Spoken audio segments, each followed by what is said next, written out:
그들을 믿고 맡기면 우리 젊은이들이 아웃사이더나 루저가 아니라 새로운 사회의 디자이너, 코디네이터가 될 수 있다고 저는 생각합니다.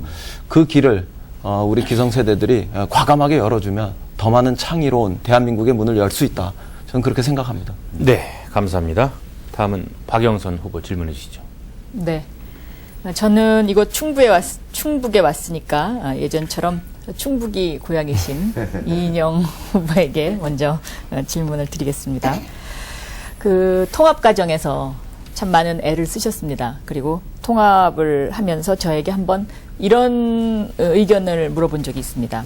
한국노총의 그 정당 가입 어떻게 생각하느냐 이렇게 질문을 한 적이 있는데 제가 그 당시에 당연히 들어야 된다라고 생각했습니다. 저는 이 노동 문제가 이제는 생활이라고 생각하기 때문에 그랬고 또 이 노동 문제가 정치로 들어와서 정당의 스펙트럼을 좀 넓혀야 된다고 생각했고 오히려 좀 늦은 감이 있다. 우리가 민주화 이후에 이 노동 문제를 제도권화하는데 좀 늦은 감이 있다라는 생각에서 그렇게 답변을 드렸습니다. 그래서 이번에도 굉장히 모바일 투표에 적극적으로 이제 임해 주신 걸로 알고 있는데 이분들이 이제 단순하게 그냥 당원으로서의 활동에 그치지 않고 이제는 제도권화해서 입법화 하는데도 저는 많은 활동을 해야 된다고 생각합니다. 그래서 이런 노동계의 어떤 헌법 기관으로의 진입, 제도권화와 관련해서 저는 계층별, 직능별 비례대표제를 50% 정도는 해야 되지 않겠느냐 이렇게 생각하는데 이인영 후보는 여기에 대해서 어떤 생각을 갖고 있는지 좀 말씀해 주셨으면 좋겠습니다. 우선 우리 비례대표의 그 한정된 숫자에 계층별, 직능별 비례대표성을 다 채우는 건 참 어렵습니다. 저는 지역구를 증설하는 문제는 좀 보류하더라도 우리가 비례대표를 대폭 늘려서 보다 많은 계층과 직능적 대표성을 가지고 국회에 참여하는 이런 제도적 개선이 일어났으면 좋겠습니다. 그것이 더 근본적인 길이라고 생각합니다. 그다음에 또 하나는 한국노총이 이번 통합의 과정에 참여한 것은 우리 국가의 정당 백년지 대계를 만드는데 굉장히 중요한 이런 일이었다고 생각합니다.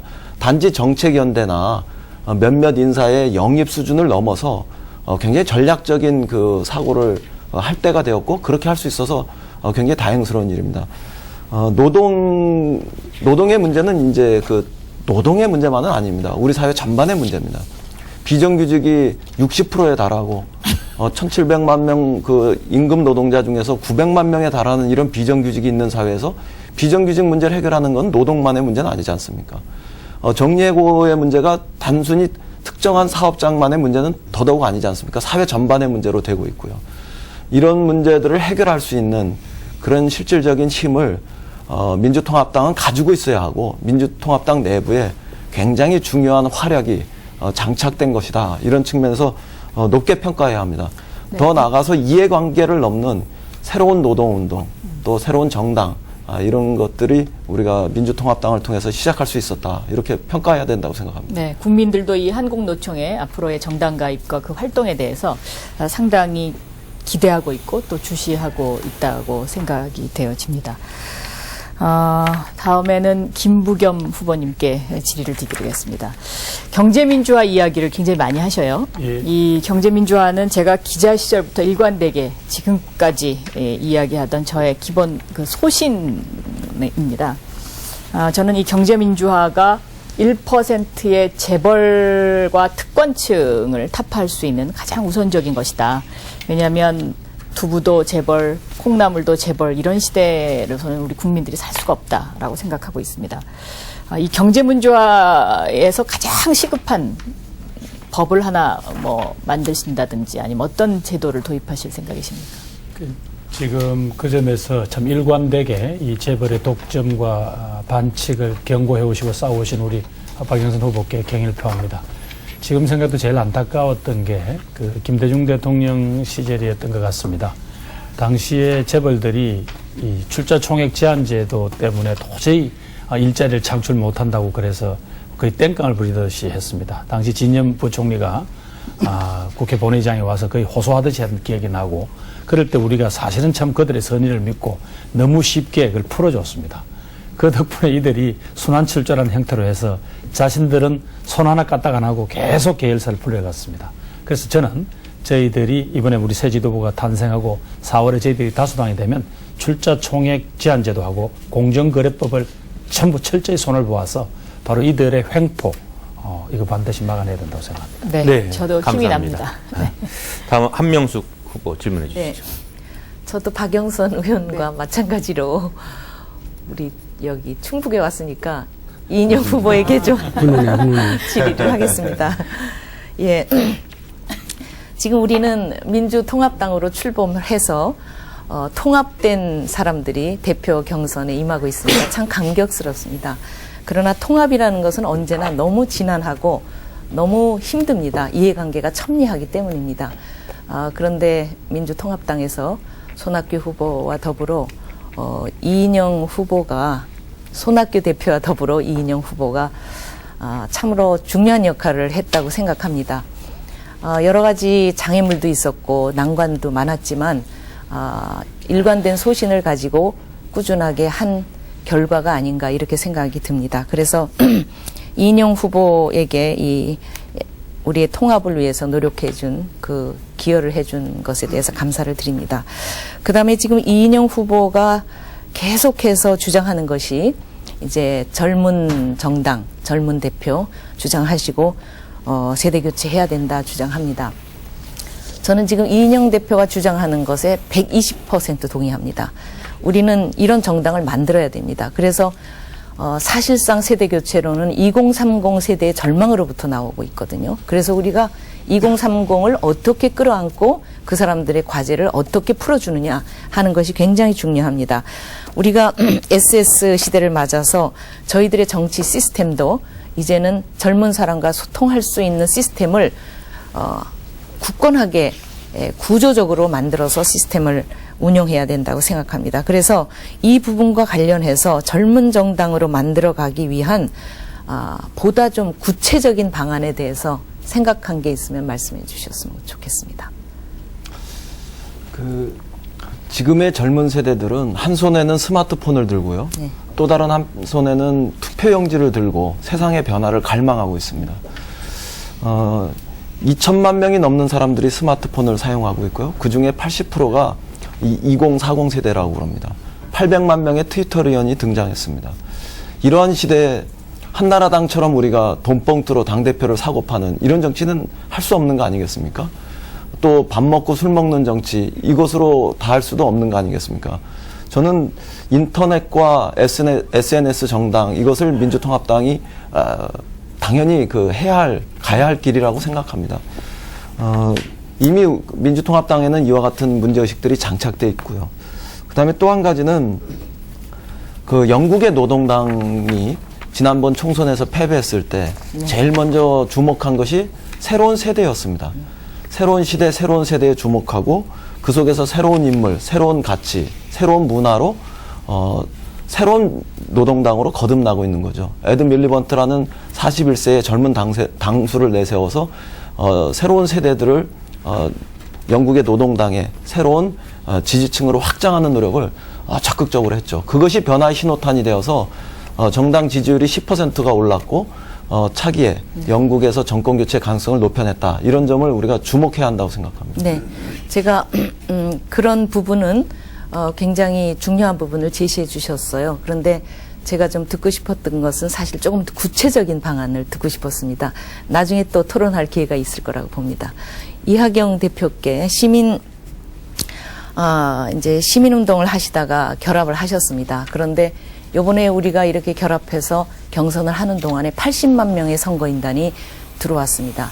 이것은 우리들에게 시민혁명, 말하자면 선거혁명을 연 거나 다름없는 굉장히 폭발적인 관심과 참여를 보여준 것이라고 봅니다. 앞으로 이 80만을 우리가 어떻게 통합민주당에서 이분들과 함께 그들의 목소리를 반영하고 정책화하고 할 수 있을지, 이것이 우리가 성공하느냐 실패하느냐의 관건이다 저는 생각합니다. 그래서 민주화운동도 하시고 또 풀뿌리 주민운동도 하시고 생명평화운동도 하셨는데 그 구체적인 좀 방안이 있으면 말씀해 주셨으면 좋겠습니다. 2012년은 이 80만이 대한민국 정치혁명을 하고 있다. 촛불과 우리 이인영 대표는 스마트폰으로 새로운 대한민국을 요구하고 있다. 그 내용을 잘 받아 안으면 우리가 승리하는 겁니다.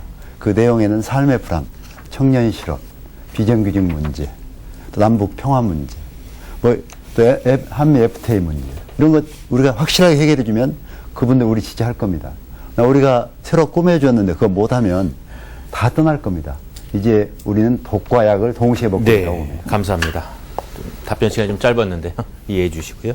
다음은 박지원 후보입니다. 예, 우리 한명숙 후보께 질문하겠습니다. 예. 지금 한나라당이 돈봉투 사건, 형님 비리, 형님 예산 전부 독점해가고 이렇게 이명박 대통령의 실정이 계속되고 사실 우리 민주통합당을 위해서 가장 선거운동을 잘해주는 사람이 이명박 대통령입니다. 함에도 불구하고 우리 민주당의 특별한 대통령 후보가 나오지 않고 있는 것이 우리의 지금 한계입니다. 그래서 어떤 의미에서 보면은 안철수 교수가 어쩌느냐 하는 얘기를 하는데요.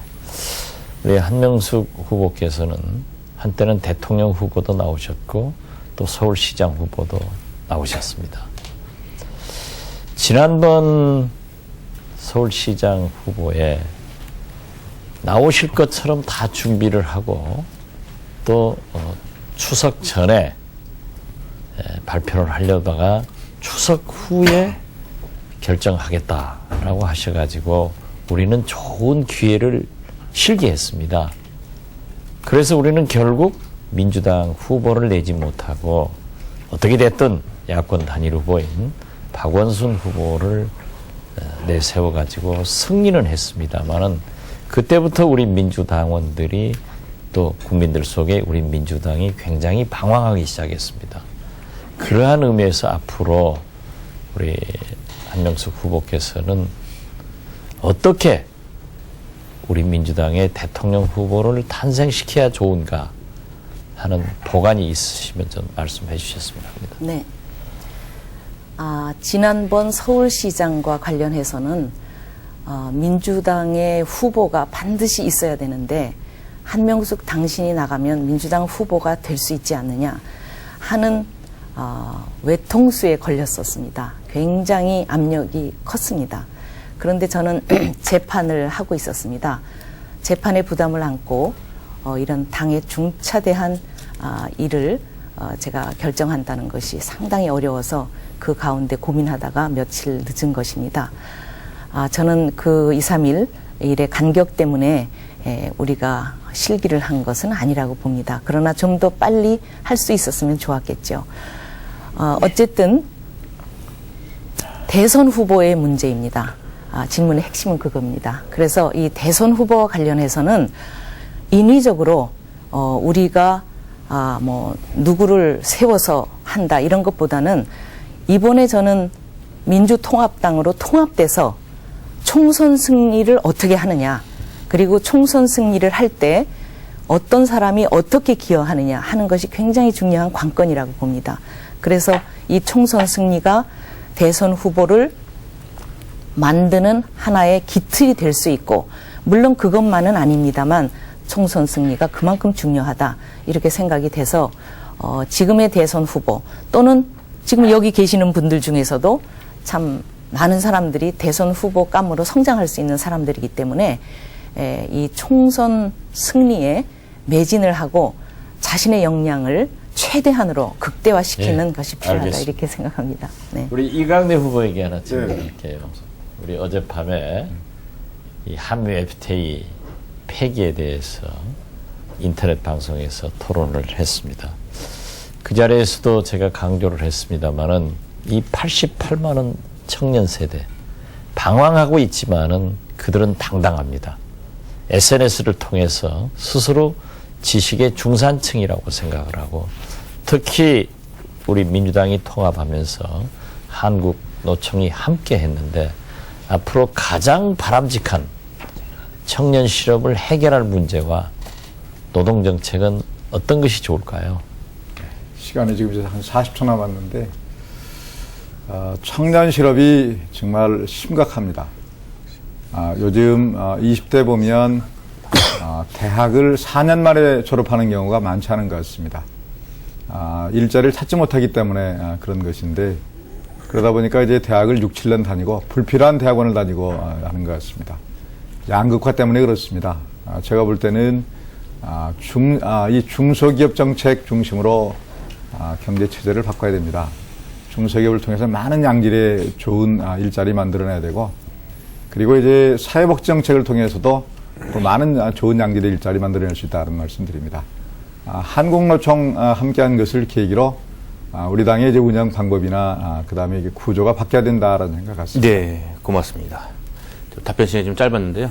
이강래 후보 이번에 차례니까 답변해 주셔도 되고 다른 질문 해 주셔도 됩니다. 예, 제가 한국노총과 지금 함께 이제 결합을 해서 지금까지하고는 전혀 다른 형태의 앞으로 정당 운영이 될 것 같습니다. 한국노총이 이번 통합 과정에 이제 한 축으로 들어왔기 때문에 우리 당의 당 운영 방법이나 또 그다음에 이제 당의 실제 의사결정 과정, 절차 이런 것들이 많이 달라질 수밖에 없고, 그리고 이제 노동 중심의 그런 국정 운영, 또 노동 중심의 그리고 이제 당의 기본 방침 결정 이런 것들이 대단히 중요한 그런 상황이 됐다는 말씀드립니다. 이 부분은 저희가 앞으로 차차 실제로 운영하는 과정에서 또 현장에서 직면할 때 그때마다 이 문제 풀겠다는 말씀드리겠습니다. 제가 차례가 주어지면 문상근 후보님께 꼭 이것만은 한번 여쭙고 싶은 부분이 있는데, 네. 그동안 아무튼 통합 과정에 고생 많이 하셨고 또 여기까지 오는데 큰 기하신 부분에 대해서 높이 평가합니다. 다만 이번 통합의 제일 큰 한계는 선거 과정에서 1대1 구도를 만들기 위해서 사실은 그동안 통합 노력을 전개해 왔는데, 이번에 통합만으로는 1대1 구도가 만들어지지 않았습니다. 사실상 미완의 통합인 셈이죠. 그러다 보니까 이제 진보 정당과의 이 통합 문제를 어떻게 할 것이냐라는 게 큰 과제로 남아 있는데, 상대방에서는 뭐 자기네들은 정책연대, 선거연대 하겠다라는 입장인 거고, 또 그리고 이제 우리 문 후보님 말씀 들어보니까 국회법을 개정하겠다.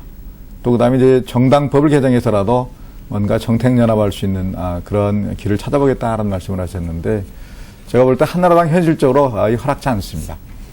제로섬 게임이기 때문에 그렇습니다.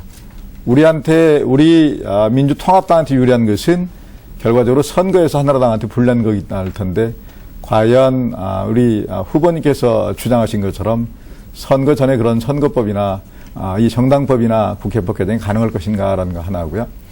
그 다음에 이제 두 번째는 물리적인 시간입니다. 지금 사실 1월 15일 날 전당대회 끝나면 그 다음부터는 바로 이제 선거 준비에 착수할 수밖에 없고, 선거는 준비를 누가 제대로 많이 하느냐, 선거 준비하는데 충분한 시간이 가져야 선거 싸움이기 때문에 이길 수 있습니다. 그런데 저는 지금 국면에서는 실현 가능성이 적은 통합 주장하는 것보다는 우리도 선거연대 해야 된다. 선거연대에 관한 구체적인 방법을 논의하고 그런 쪽으로 의견을 모아가는 게 훨씬 더 타당한 게 아닌가 생각하는데, 이 답변 듣고 싶습니다. 네.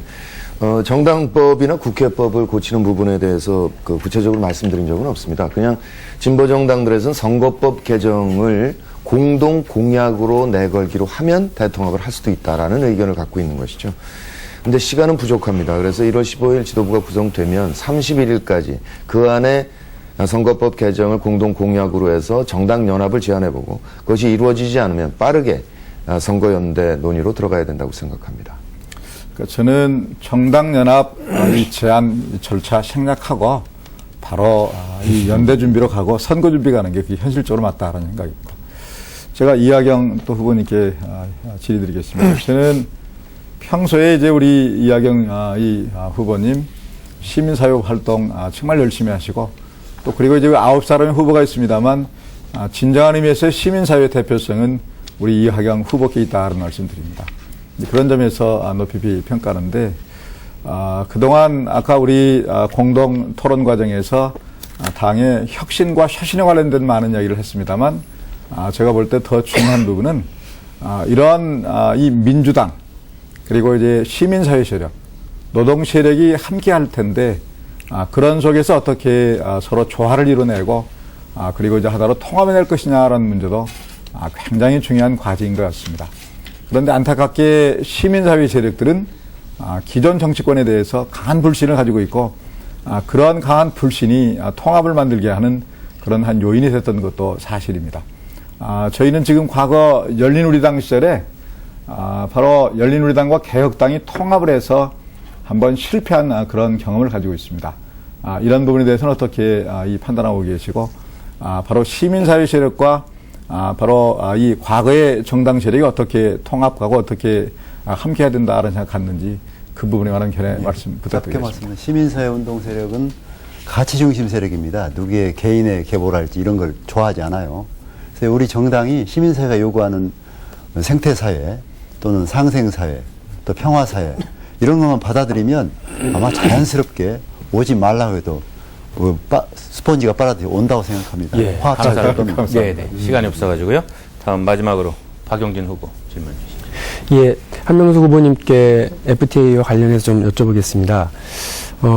한명수 후보님께서는 지난 유세와 다양한 토론을 통해서 한미 FTA 폐기에 대한 입장을 내주셨습니다.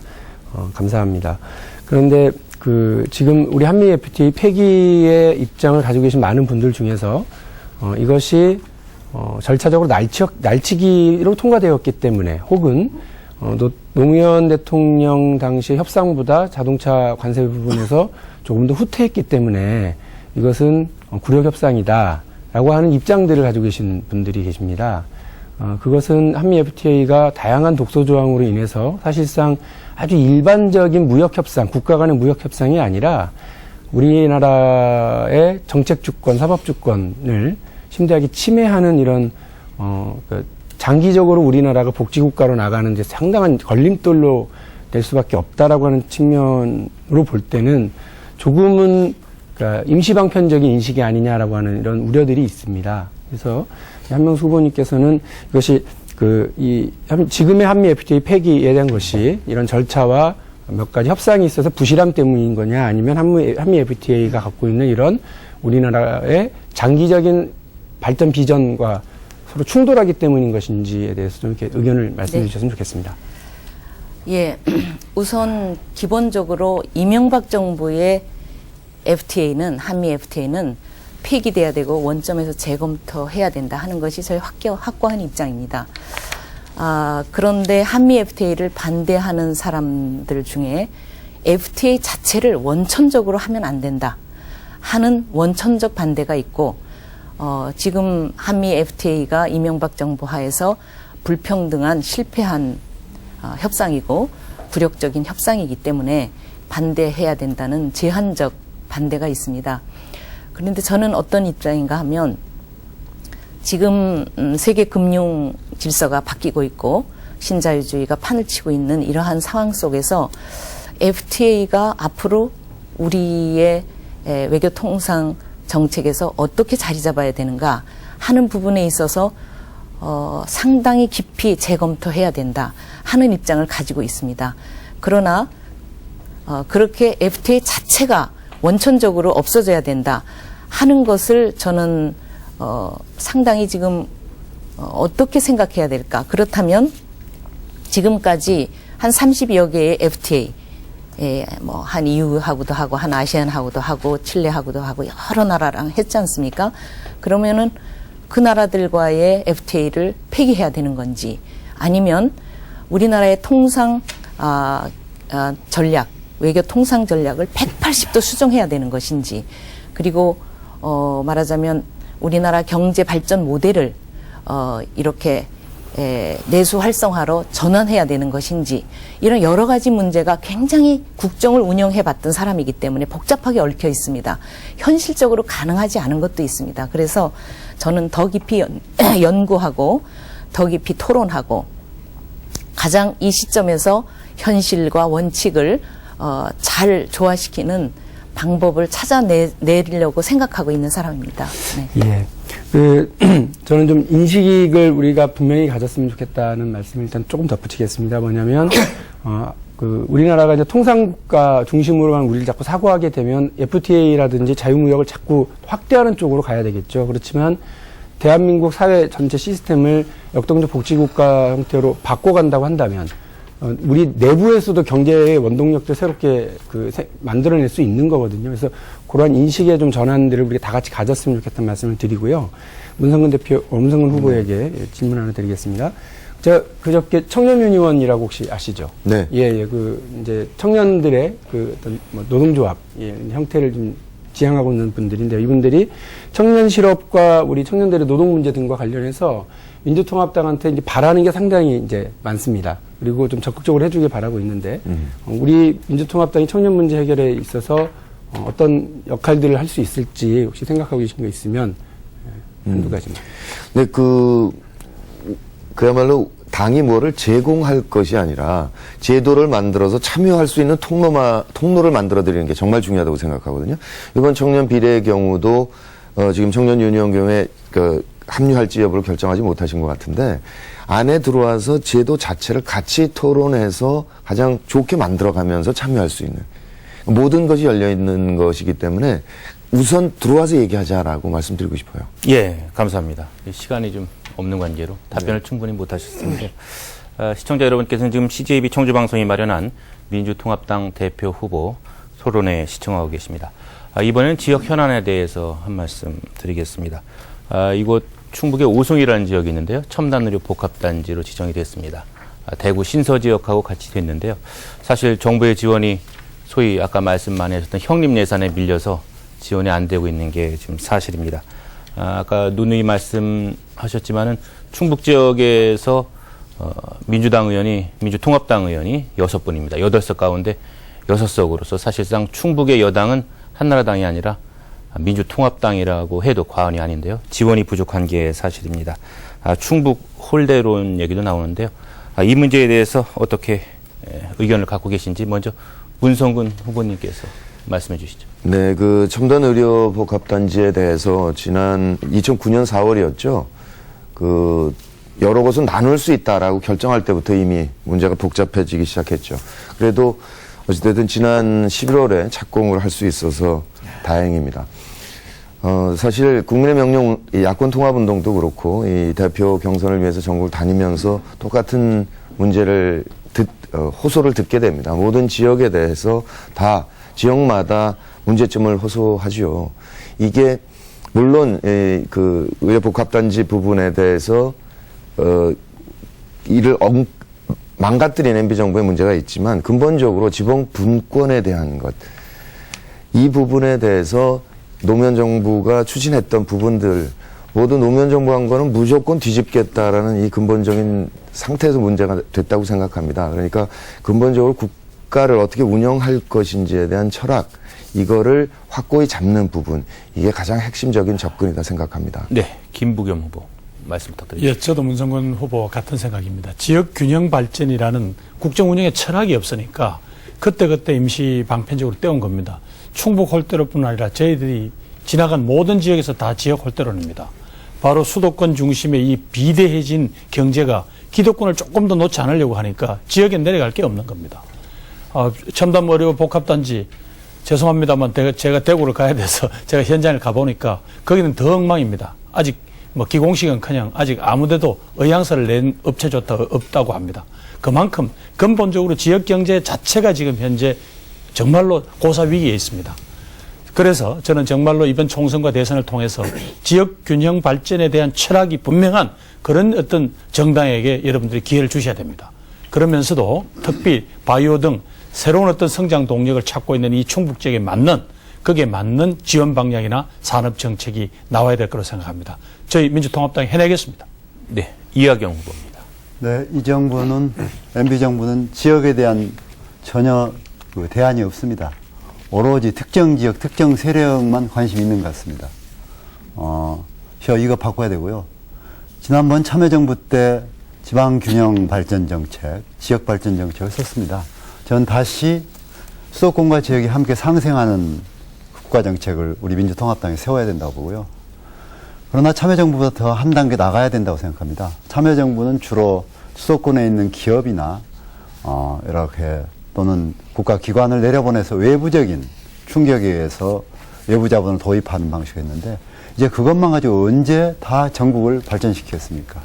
어제 강원도에서 제가 이야기했듯이 각각의 지역이 가진 고유한 지역 자원, 문화, 역사 이런 것을 토대로 한 지역 주민의 이익이 직접 생산되고 직접 분배되는 그런 내발적 발전, 새로운 지역 균형 발전 정책을 민주통합당이 세워서 충북의 새로운 미래를 세워야 된다고 생각합니다. 네, 박영선 후보 말씀해 주시죠. 네, 당초 한 곳으로 선정을 하겠던 정부 방침이 이제 분산 배치로 바뀌면서 이 국비 배분과 민간 자본 유치를 둘러싸고 오송과 대구가 2라운드 경쟁을 하게 됐습니다.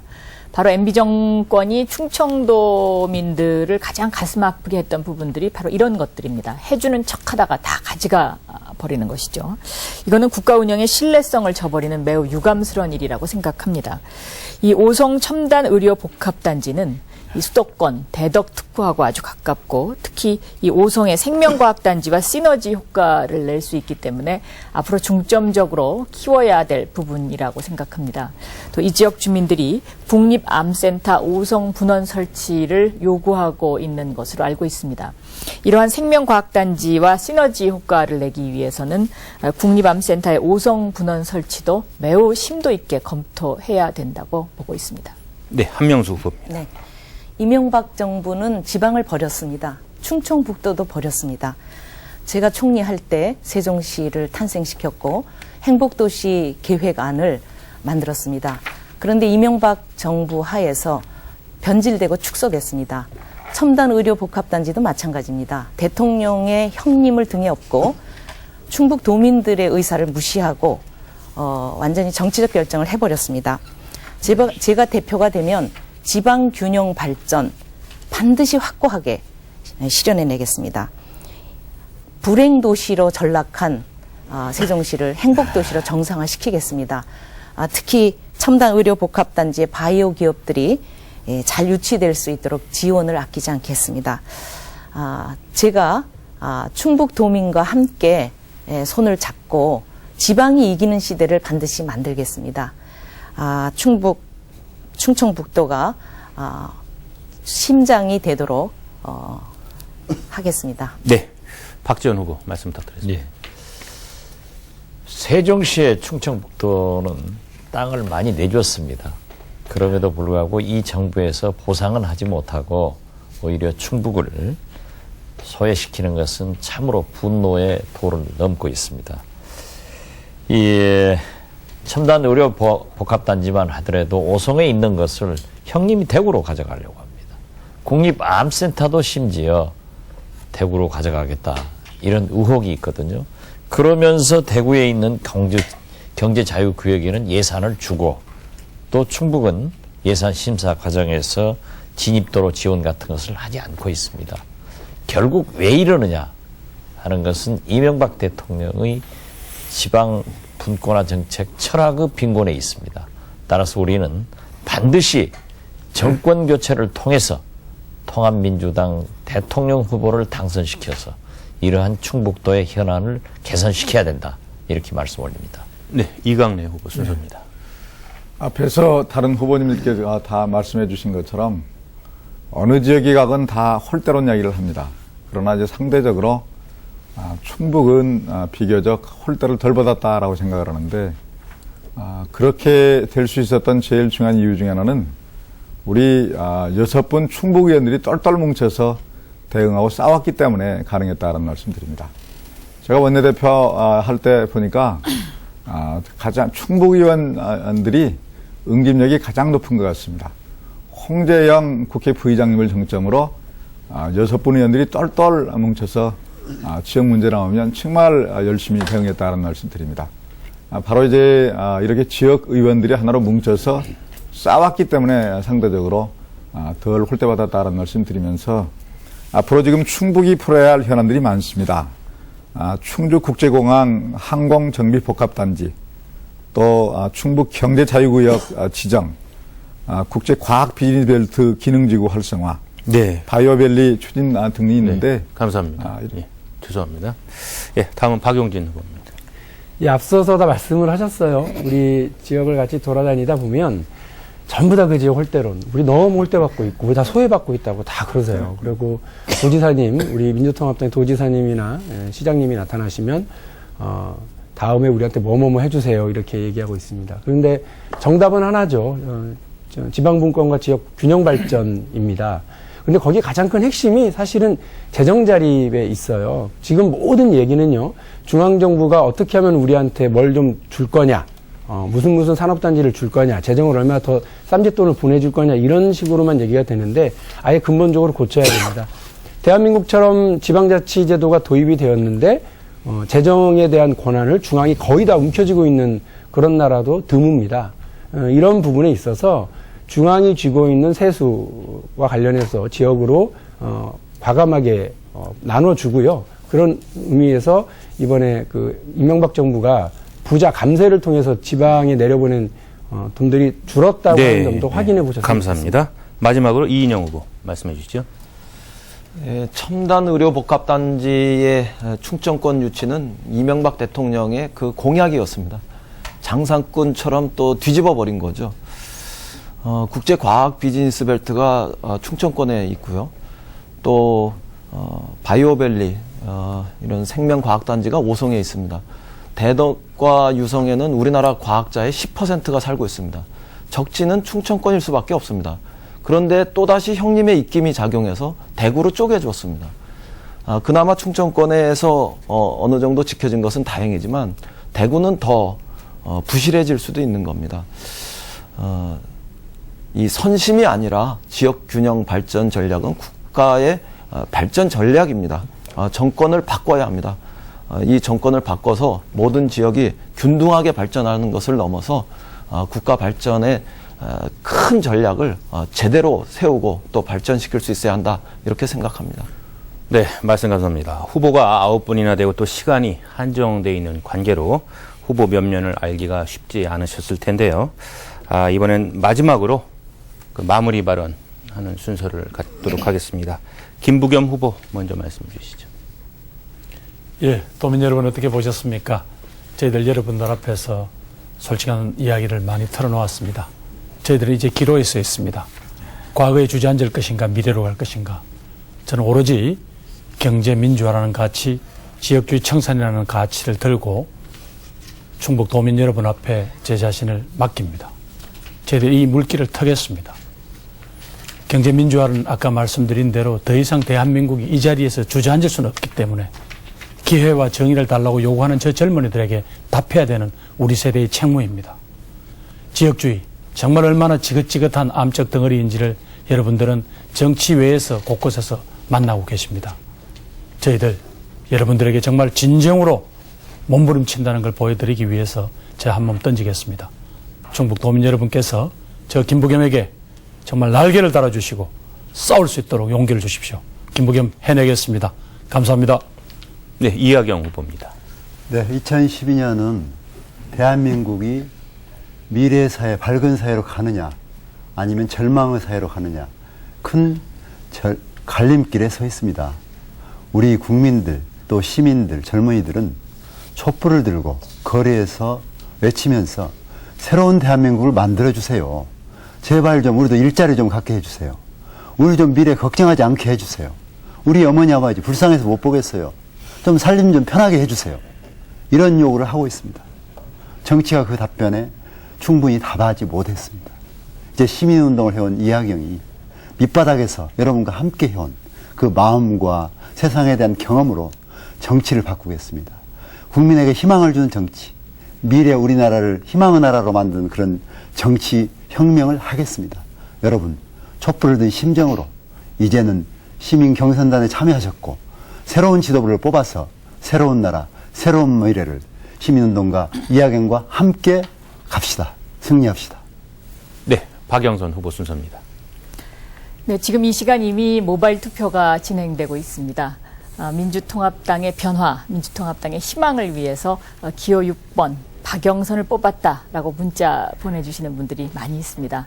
깊은 감사를 드립니다. 저는 2006년도에 경제민주화의 근간이 되는 금산분리법을 통과시켰습니다. 금융의 공공성 그리고 재벌 특혜를 줄이기 위한 법이었습니다. 2007년 6월에는 BBK 문제를 국회에서 대정부 질의를 통해서 전면화했고 진실을 밝히려 지금까지 노력하고 있습니다. 론스타 문제는 2003년부터 9년 동안 제가 지속적으로 외쳐왔던 부분입니다. 농협 신경분리, 이 법은 뭔가 꼼수가 수고뭐 있지 않느냐 해서 제가 반대해왔던 것입니다. 공기업 민영화, 이 정부 잘 나가는 공기업들 대부분 팔아먹으려고 했지만 2008년도에 공기업 특위를 하면서 제가 반대했습니다. 기호 6번 박영선, 국민과 함께 가겠습니다. 많이 지지해 주십시오. 감사드립니다. 네, 한명숙 후보 순서입니다. 사랑하는 충북 도민 여러분, 정말 감사합니다. 무려 80만이나 되는 선거인단이 이 선거에 자발적으로 참여하고 계십니다. 이것이 선거혁명이고 시민혁명 아니겠습니까? 그만큼 국민들이 아주 절박해졌습니다. 정권을 바꿔서 좋은 세상 만들어달라는 외침입니다. 제가 여러분들의 요구를 온몸으로 받아들이겠습니다. 우선 공천권 국민에게 돌려드리겠습니다. 가치와 정책을 중심으로 공천을 해서 여러분이 누굴 찍을지 걱정하지 않도록 해드리겠습니다. 지역균형 발전 확실하게 해내겠습니다. 사심 없이 비운 사람만이 공정하고 확실하게 해낼 수 있습니다. 이명박 정권을 심판하고 박근혜 한나라당에 맞서 승리할 유일한 사람, 그리고 화합과 통합과 안정감을 가지면서도 강인함을 가진 기호 1번 한명숙 선택해 주십시오. 여러분과 함께 하겠습니다. 네, 박지원 후보 말씀해 주시죠. 거듭 말씀드리지만 저는 원내대표로 있으면서 충청도민의 수건인 세종시를 지켰고 과학 비즈니스 벨트를 지켜드렸습니다. 저는 능력을 검증받았습니다. 이명박 대통령과 한나라당이 가장 무서워하는 사람입니다. 저는 충북도민의 충북도의 현안을 지키는데 또 세우는데 이 박지원이가 앞장서리라고 여러분에게 분명히 말씀드립니다. 그리고 충북도민의 어려움을 감안해서 한미 FTA를 폐기하고 농협 신경분리 등 금융질서를 바로잡는 데도 앞장서겠습니다. 아무쪼록 내년 정권 교체를 위해서는 준비되고 검증된 박지원이 필요하리라고 저는 믿습니다. 따라서 충북도민 여러분과 함께 충북도의 현안을 위해서 과거에도 지켰던 이 박지원을 지원해 주신다면 앞으로 꼭 지켜내겠다는 것을 약속합니다. 기호 8번 박지원입니다. 네, 이번에는 이강래 후보입니다. 네. 이명박 정권에 대한 이 실망과 좌절과 분노가 날이 갈수록 커져가고 있습니다. 4.11 총선과 금년 12월 대통령 선거를 통해서 이 선거에 꼭 승리해서 충북 도민 여러분께 꿈과 희망을 다시 돌려드리겠습니다. 그렇게 하기 위해서는 이번 민주통합당의 지도부 선출 너무나 중요합니다. 이번에 선출될 지도부는 4월 총선, 12월 대통령 선거를 지휘할 선거 사령탑 역할을 해야 합니다. 선거에 대해서 많은 경험을 가지고 있고 선거 전략에 대해서 탁월한 식견을 갖고 있고 큰 선거를 치러본 경험, 큰 선거 이겨본 경험이 절실히 필요합니다. 저는 97년 대통령 선거에서 DJP 연합을 최초로 기획하고 실행해서 정권 교체를 시킨 그런 경험을 가지고 있습니다. 기호 4번 정권 교체의 4번 타자 이강래가 해내겠습니다. 네. 감사합니다. 네, 다음은 박용진 후보입니다. 예, 기호 5번 박용진입니다. 오늘부터 모바일 투표 시작됐습니다. 트위터로 멘션 날려주시면서 응원해주시고 투표했다고 지지해주신 여러분 고맙습니다. 처음에는 아무것도 없이 경선에 나섰습니다. 하지만 지금 많은 분들이 자원봉사 신청해주시고 캠프라는 것도 꾸릴 수 있게 되었습니다. 더 많이 힘내겠습니다. 하지만 우리 국민들은 정권 교체를 요구하면서도요, 삶은 달라지지 않고 정권만 바뀔까 봐서 걱정하고 있습니다. 우리 민주통합당이 그냥 민주통합당 정도가 아니라 민주진보통합당으로 노동존중의 복지국가를 만들 수 있는 그런 저력을 보여주기를 기대하고 있습니다. 박용진을 지도부에 꼭 넣어주십시오. 박용진에게 보내는 우리 여러분들의 한 표는 진보정치 세력에게 보내는 연대와 통합의 메시지가 됩니다. 박용진에게 보내는 한 표는 20, 30대 젊은 세대에게 보내는 우정과 신뢰의 상징이 될 것입니다. 여러분과 함께 노동 존중의 복지국가를 만들기 위해서 정권 교체 반드시 해내겠습니다. 지지해 주십시오. 네, 이인영 후보 순서입니다. 국민은, 충북 도민은 근본적인 정치 변화와 혁신을 요청하고 계십니다. 이번에야말로 정말로 바뀌어야 합니다. 새로운 가치, 새로운 인물, 새로운 문화로 정당을 바꾸고 정치혁명을 이루겠습니다. 민주통합당이 이전의 야당과 확실히 달라진 모습을 만들어내겠습니다. 과거의 낡은 가치, 구태 정치와 결별하겠습니다. 제가 변화의 신호탄이 되겠습니다. 세대를 두루 아우르는 튼튼한 허리가 되어서 명실상부한 수권정당, 강력한 야당을 만들어내겠습니다. 민주통합당의 새로운 심장이 되겠습니다. 역동적 젊은 정당을 만들어내겠습니다. 2012년을 점령할 젊은 사령관이 되겠습니다. 분노하는 만큼 참여하시고 또 열망하시는 만큼 투표해 주십시오. 우리가 그렇게 행동하면 노동 존중에 또 정의로운 시장 경제를 만들어낼 수 있습니다. 그러면 세상이 달라지는 겁니다. 국민이 가라는 길을 가겠습니다. 기호 3번 이인영과 함께 해주십시오. 고맙습니다. 네, 마지막으로 문성근 후보. 네, 야권 통합 그리고 지역 통합, 남북 통합을 이룰 문성근입니다. 네, 저도 시민으로서 정치인들이 TV에 나와서 얘기하는 거 많이 들었습니다. 그러면 정말 변하지 않을 거면서 그놈이 그놈인데 또 나와서 거짓말하는구나 이런 생각을 많이 했습니다. 근데 그동안 정치권이, 정당권이 국민과 따로 떨어져서 자기들끼리 의논하고 자기들끼리 해먹어서 그렇습니다. 근데 이번에 완전히 바뀌었습니다. 민주통합당은 공천권을 완벽히 시민께 드렸습니다. 이제 바꿔낼 수 있습니다. 이런 정당을 제가 설계해서 제안드렸고 1년 반 동안 거리를 헤매면서 주장해서 결국 성공시켰습니다. 이 고민을 제가 많이 했기 때문에 정당 안에 가서 제가 안착시키겠습니다. 공천혁명을 이루어서 정권교체를 반드시 이루겠습니다. 그리고 1%만이 아니라 99% 국민을 위한 더불어 어울려 사는 세상 만들겠습니다. 기호 7번 문성근입니다. 지원해 주십시오. 힘을 모아 주십시오. 네, 시청자 여러분께서는 어느 후보자가 감동 정치를 이끌어낼 수 있는 적임자라고 판단을 하십니까? 후보자들께서 약속하신 내용 또 비전들을 제대로 실천할 수 있도록 감시하고 채찍질하는 것 바로 우리 유권자들의 몫이라는 점을 좀 강조를 해드리고 싶습니다. 바쁘신 가운데 CJB가 단독으로 마련한 토론회에 나오신 9분에게도 감사의 말씀을 드립니다. 오는 15일 치러지는 민주통합당 대표후보 경선에서 모두 좋은 성과 있으시길 바랍니다. 새벽 늦은 시간까지 시청해 주신 여러분 감사합니다.